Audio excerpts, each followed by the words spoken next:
أعوذ بالله من الشيطان الرجيم. بسم الله الرحمن الرحيم. الحمد لله رب العالمين،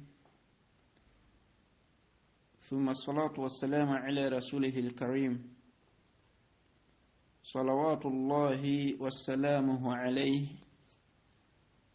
وعلى آله وأصحابه ومن تبعهم بإحسان إلى يوم الدين. أتندب وشبه الله سبحانه وتعالى nanyini matendo amalungi era agatalemupeke yabukendeevu bwonna.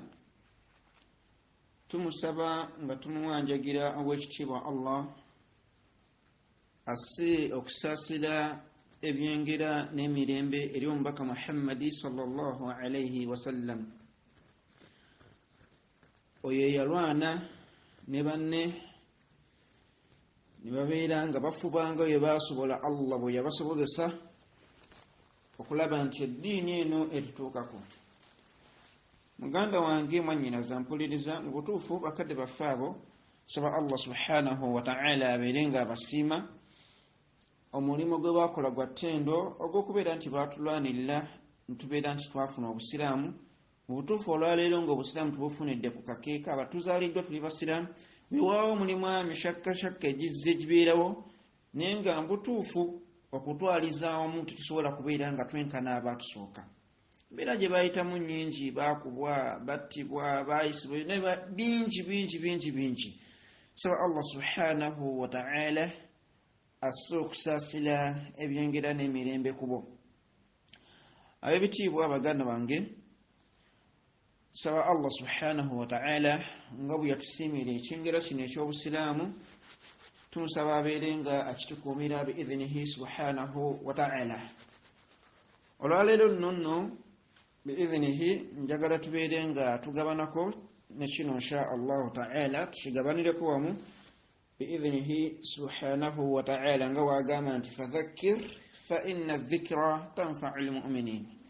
Tugamba wekitiibwa subhanahu wa ta'ala nti tujjukiza bujjukiza kuba ebisinga bazze babyogera, bajja babyogera byetujja tubeeramu, naye just kujjukiza Allah subhanahu wa ta'ala agamba nti jjukiza oba oli awo kugasa abo abanaabeera abakkiriza basobola okubeera nga babaako kye bafunamu. So omulimu gwaffe kubeera nga tujjukiza, faman shaa falyu'min waman shaa falyakfur.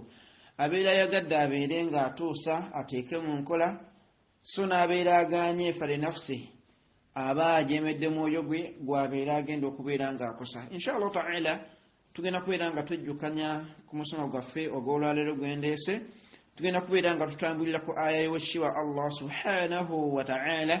Aya zijja kubeera nga 3 ndowooza insha Allah ta'ala, tugatteko ne hadithi Allah zonna abatusobozeseza. Wekitiibwa Allah subhanahu wa ta'ala atugamba mu suratu Al-Ankabut, sura ndowooza ya 29 mwe baserabidde. Wekitiibwa Allah subhanahu wa ta'ala mu aya ey'okubiri atugamba nti ayesooka agamba nti alif lam mim, n'agamba nti ahasiba an-nasu an yutlaqu an yaqulu amanna wa hum la yuftanun. N'agamba nti walaqad fatanna alladhina min qablihim faya'lamanna Allahu alladhina sadaqu wa la ya'lamanna al-kadhibin. Wekitiibwa Allah subhanahu wa ta'ala atutegeeza mu aya eyo n'abeera nga atugamba nti ahasiba an-nasu, abaffe abasiraamu n'abasuubira okufuuka omusiraamu, omukkiriza neyeeyita omukkiriza n'asuubira okubeera omukkiriza, ffenna omuntu n'atali Allah subhanahu wa ta'ala nti yalondamu, wabula yaleeta buli kitonde kyonna ekiyitibwa nti muntu.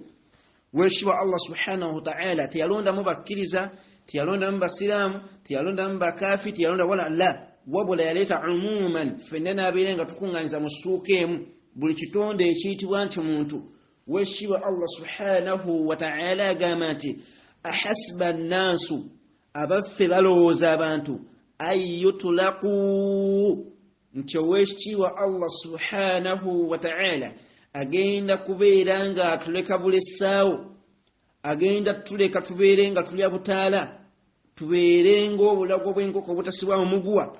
Ayaqulu amanna, tugende mu nsi nga twewaana nti ffe tuli bakkiriza.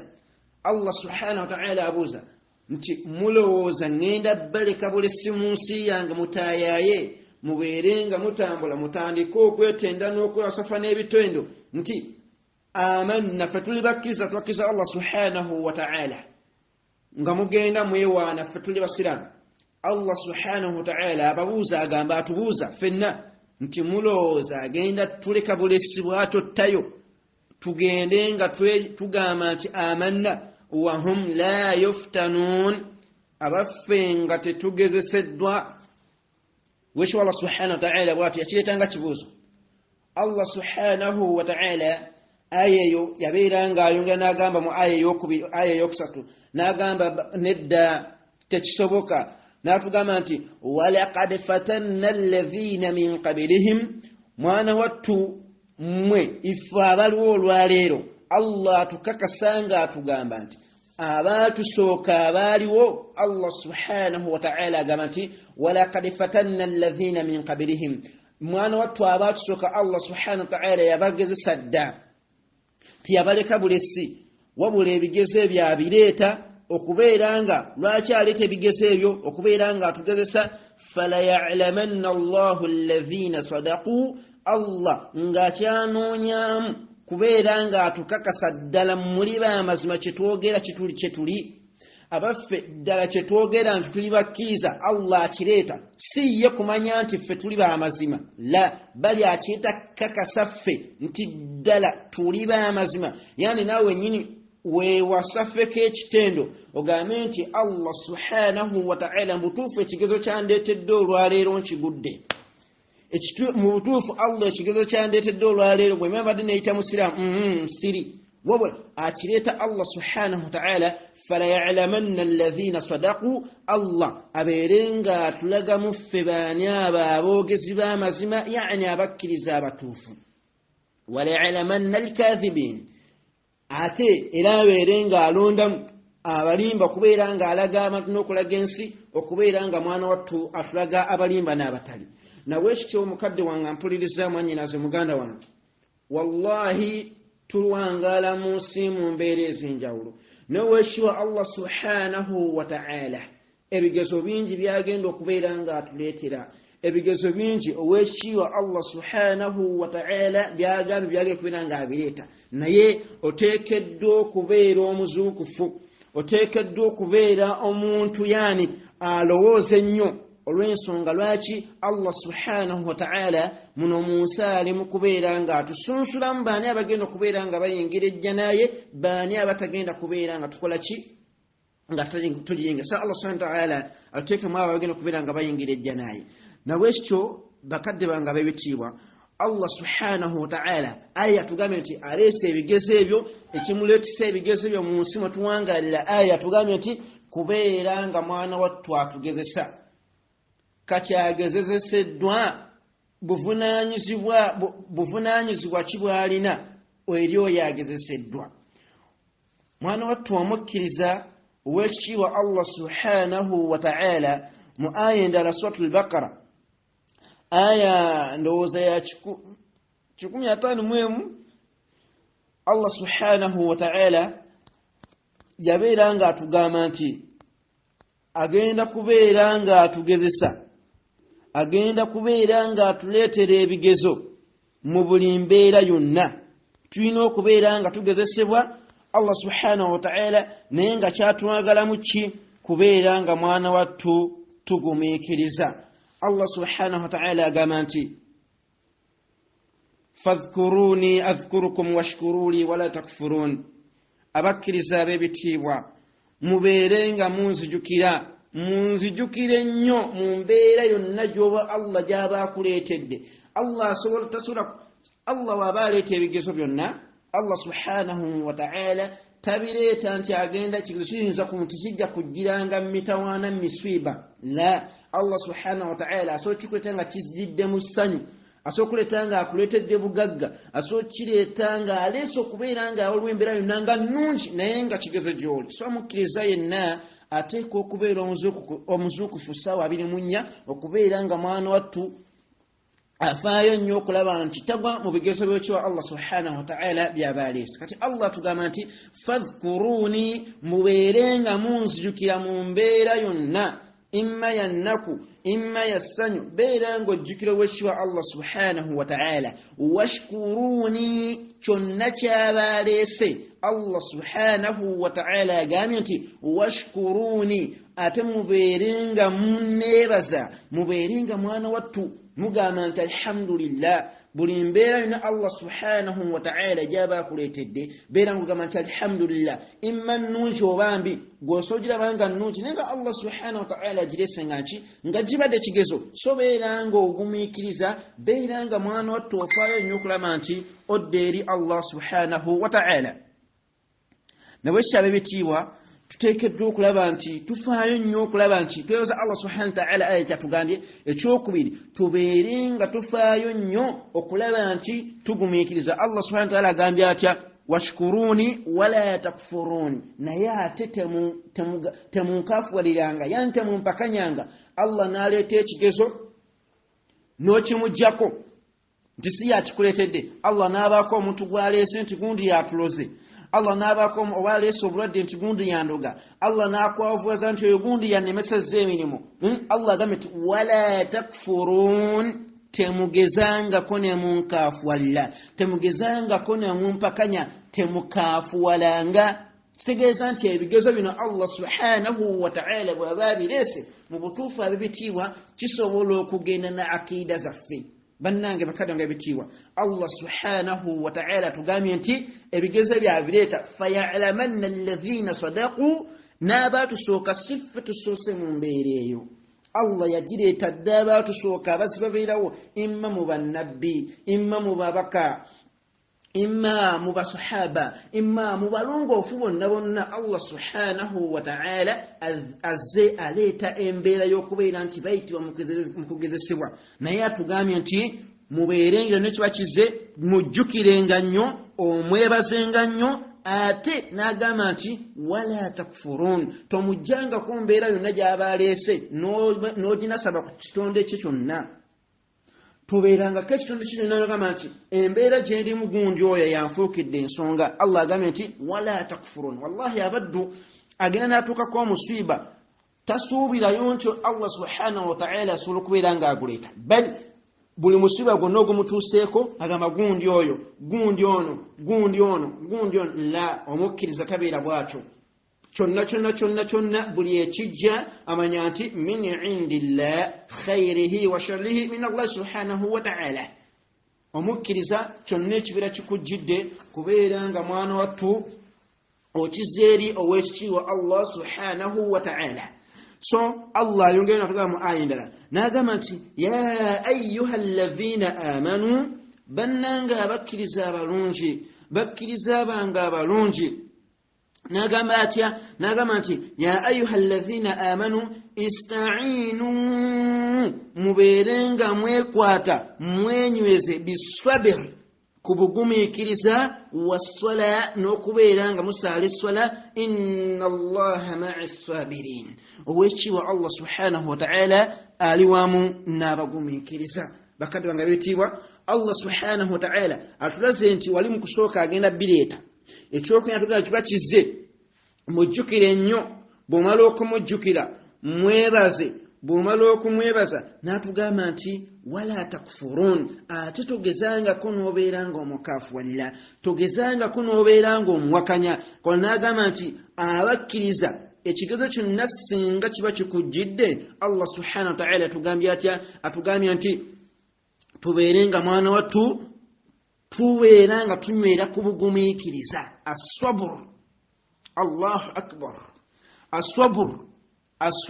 aswabur bakati ng'ebitiibwa ebigambo bino nkyogera naye wallahi ekigambo kinene ekigambo kikulu ekigambo kya swabur hatta obaani naye ekigambo swabur ensonga nkulu nnyo bakadde bange ab'ebitiibwa tuteekwa okubeera nga tufaayo nnyo okulaba nti tugumiikiriza mu buli mbeera yonna. Tulina okubeera nga tugumiikiriza mu buli mbeera yonna ow'ekitiibwa Allah subhanahu wa ta'ala gy'abeera atuleetedde. Kale nga ebitiibwa tulabye nti ow'ekitiibwa Allah subhanahu wa ta'ala atulaga nti ekintu kyonna singa aba akireese bwe tuteegendereza wallahi kisobola okugenda n'aqiidayo. Yani abadde omusiraamu Allah n'akuleetera ekigezo ne kigenda n'obukkiriza bwo, abadde Muhammadi n'osigala Muhammadi naye nga tukyali musiraamu. Fa idhan bannange tuteekeddwa okubeera nga twegendereza ebigezo ebyo ow'ekitiibwa Allah subhanahu wa ta'ala by'abeera atuleetedde.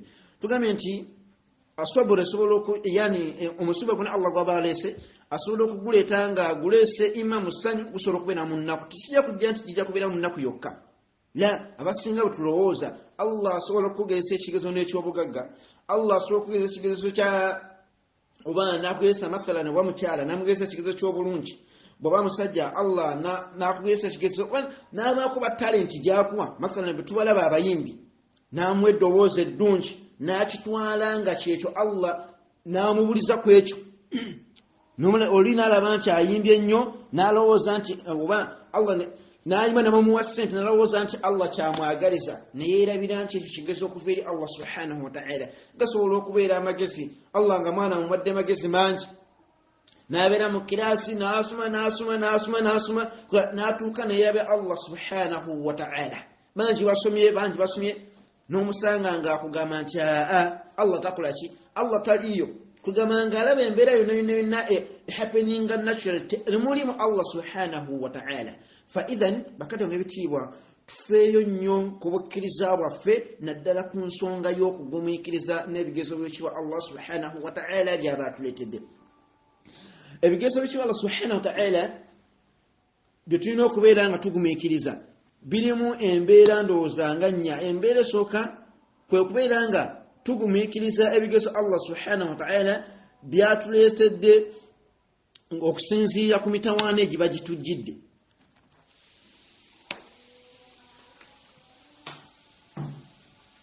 Allah asobola okubeera nga akuleetera emitawaana, mathalan ofiiriddwa, olwazizza, okoze otya, ng'ekyo Allah subhanahu wa ta'ala batugamba mu aya. Atugamba n'agamba nti walanabluwannakum bishay'in, tujja kubagezesa. Wuliriza, Allah agamba nti walanabluwannakum, tujja kubagezesa. Eno tawkidi, Allah akakasa nti ddala tulina okubeera nga tubagezesa bishay'in, n'ebintu bino wammanga, min al-khawf, mu kutya. Allah asobola okukuleetera okutya. Wano abamanya bagamba nti si kutya kwonna nti Allah kwaleeta, wala ba'dhu khawfi, okutya kw'ekyo Allah subhanahu wa ta'ala singa aba akutadde mu muntu oyinza obutasigalawo, tosobola kubeera ng'osigalawo, wabula aleetayo akatono ennyo n'abeera ng'akutiisa, n'akuleetera ekintu kibeera nga kikutiisa, mathalan oba byabufuzi oba n'abawo embeera yonna gy'aba akuleetera. Omutuufu n'ekuteeka mu kanyigo, n'ekuteeka mu kutya, n'ekugyamu obutebenkevu, n'ekumalako emirembe. Kale nti ekyo na Allah agamba nti ajja tugesa nga ayita imma min al-khawfi, mu kutya, wal ju'i, aleete enjala. Subhanallah, n'agamba nti wa naqsin min al-amwal, era abeere nga atuleeta n'okubeera nga atukendeereza mu maali zaffe. N'agamba nti wal anfus, ne mu kubeera nga al anfus, yani n'okubeera nga muffe abeeremu bajjamu, alondememu emyoyo egimu agitwale nga batugamba mu suratu Tabaraka, tabaraka alladhi biyadihi al-mulku wa huwa ala kulli shay'in qadir alladhi khalaqa al-mauta wal hayata liyabluwakum ayyukum ahsanu amala. Kati Allah abeerenga alajjamu omuntu amutwale amutte, gumbadde mwagale nnyo oba gumbadde mutye nnyo, subhanallah, kati amukkiriza.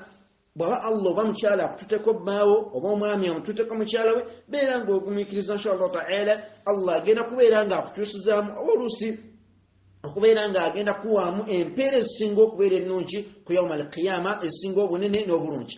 Fa idhan Allah agambye nti agenda kubeera nga atugesa n'ebyo ebintu ebyo wammanga. N'agamba nti wathamarati, n'okubeera nga abalimi Allah olime sizoniyo yonna esale, obadde ng'olumye melonizo Allah aleete enkuba, byonna bife.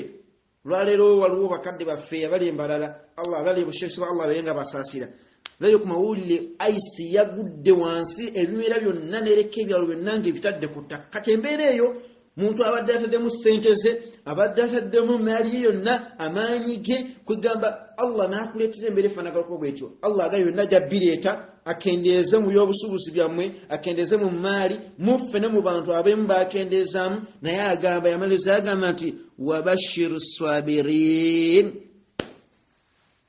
sanyusa abagumiikiriza kuba sanyusa ki yaani bayina ejjana ey'amaanyi fa idhan bakadde nga yitiibwa tubeere nga tufaayo nnyo ku mbeera y'okugumiikiriza n'okubeera nga tweteekerateekera emisiba gy'okyo Allah subhanahu wa ta'ala yembeera eyo mulimu ku bigezo Allah subhanahu wa ta'ala byatuleetera okubeera nga ayitira mu biki mu ebyo bye twogedde mu misiba embeera endala Allah subhanahu wa ta'ala gy'asobola okubeera nga akuleetera gy'otulina okubeera nga tugumiikiririzaamu nga bwe twagambye si misiba gyokka gy'aleeta wabula asobola okubeera ng'era aleese n'essanyu beera ng'ojjukira Allah subhanahu wa ta'ala tusanyuka nnyo n'osukka ekkomo tusanyuka nnyo n'osukka nsaso z'okiwa Allah subhanahu wa ta'ala essanyu terikuyitirira n'obeera ng'ate mwana wattu ojeemera ow'ekiwa Allah subhanahu wa ta'ala bw'okuba kulya ly'ekikkomo bw'okuba kusanyuka sanyuka naye tosukka kkomo nsalosa z'okiwa Allah subhanahu wa ta'ala Allah tugamba nti waman yata'adda hududa Allah yenna aneesula mu jjulume yenna yani anefuula ow'ekitalo n'asukka ensalosa z'ekiwa Allah subhanahu wa ta'ala faqad zalama nafsa ogenda kubeera olyazaamanyizza omwoyo gwo ogenda kubeera nga olyazaamanyizza omwoyo gwo Allah subhanahu wa ta'ala agenda kubeera nga mwana wattu akola ki agenda kubeera nga akubonereza wabarakallahu fikum wa jazakumullahu khaira tujja kubeera nga twongerezaako ku musomo gwaffe ogwo inshallah ta'ala inshallah ta'ala jagadde tubeere nga twejjukanyaako n'ensonga ezo bihibinihi subhanahu wa ta'ala jamu by'ojjeemu baako kyotwalamu beeramu nekyofunamu Allah subhanahu wa ta'ala ajja kubeera nga mwana wattu oba oliawo kimu kyokka nga kyotuttemu ajja kubeera nga akuwaamu ejjana wa barakallahu fikum wa jazakumullahu khairan assalamu alaikum wa rahmatullahi wa barakatuh